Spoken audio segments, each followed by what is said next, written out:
सही है। Hello hello hello hello hello hello thank you. ओके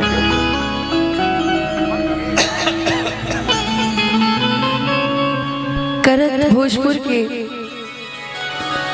इस धरती पे आज हम सभी कलाकार उपस्थित बने, तो हम एक बार चाहब कि एक बार प्रेम से बोल दी छठी मैया की जय। और ये छठ पूजा समिति के तरफ से कार्यक्रम है। मुझे बुलाया है योगेंद्र भैया ने, मुखिया जी ने, कुरूर। मैंने क्या कार्यक्रम में गई थी और भैया का प्रेम अथाह मिलता है, हमेशा मिलता है। हमारे बीच में रमग्या भैया, छोटे भैया, मुन्ना भैया, सभी, अमित भैया, टिंकू भैया, रतन भैया। अच्छा कुछ सुधार करे ना पहले से। कोई सुधार नहीं मेरे में, अभी शुरुआत हो रही है, थोड़ा सा दिखाना पड़ता है। रतन का तो पूरी टीम, रतन का तो शुरू से पापा को आता है, भैया का। मैंने कहा था हमारे पिताजी की शक्ल मिलती है उनसे। तो पिताजी नहीं हुए, वो पिताजी की समान ही है, आप मामा समान है। शांति से बैठिए। फूफा तुम्हारे ओ समान। हेलो, बोलना छोड़ा है, नो एक्सेप्ट फ्रॉम नाजायज। चुप रहिए। अभी इतने प्यार से मैं सबको बता रही थी। मैं यहाँ दुश्मनी से बोल रहा हूँ। दुश्मनी कर ही लेते हैं आप हमसे हमेशा मंच पे। और गोलू भैया हमारे बीच में हैं, चाचा जी आयल बने, एक आतंकवादी साबित हो गए भाई हमारे कहार भाई, बाकी सब क्योंकि बहुत बहुत स्वागत।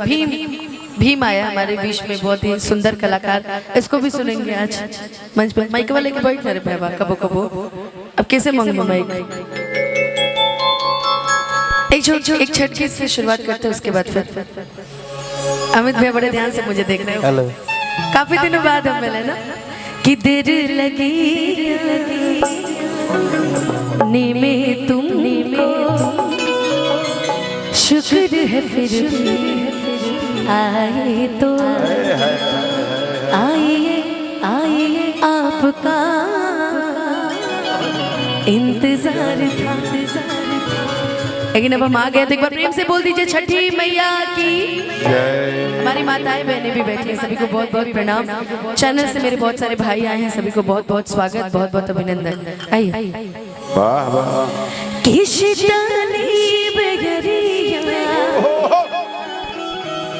शीतल दूजे पनिया,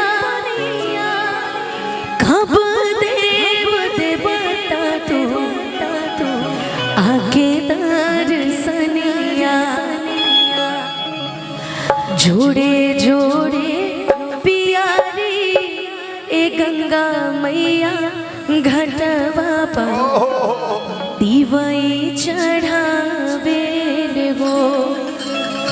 जल बीच खड़ा होई दर्शन, असरा लगावे हो।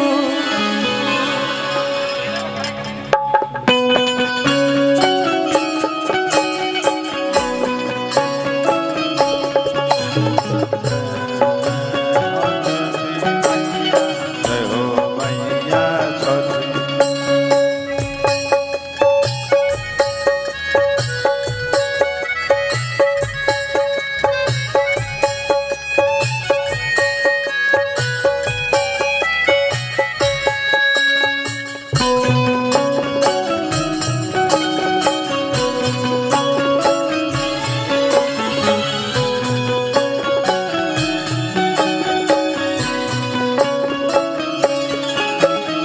जोड़े जोड़े फलावा सूरज देव, घटवा पर दीवई चढ़ावे हो।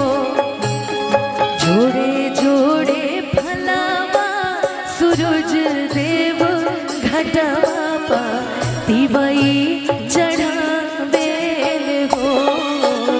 जल बीच खड़ा होई दर्शन, असरा लगावे हो। जल बीच खड़ा होई दर्शन, असरा लगावे हो।